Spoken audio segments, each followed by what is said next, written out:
Good morning. Good morning. Pakita ko sa inyo yung dahon ng tuba-tuba namin. Ito. Ayan, dahon ng tuba-tuba. Tapos ito yung malunggay. Yan yung malunggay. Meron pa kami ditong dahon ng oregano. Ito. Ito.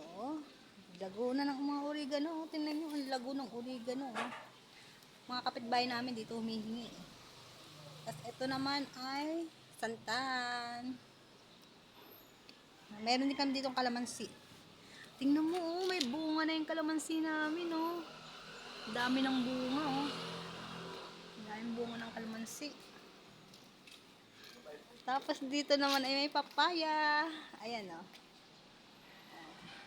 Nung isang araw may humingi dito, eh, daw ng papaya. May lagnat daw yung anak nila, eh. Tapos ito naman ay talbos ng kamote. Dito ako nagtatalbos pag gusto ko ng kumain ng talbos. Tapos ito talin ni nanay, oh. Ano ba tawag dito? Kalimutan ko yung tawag dito, oh. Ito, oh. Hindi ko alam kung anong tawag dito. Ano yan, eh, yung lasang gubat kapag inano, kinain. Yun lang. Nag-video lang ako bago ako umalis. Magpaparigation ulit ako. Bye!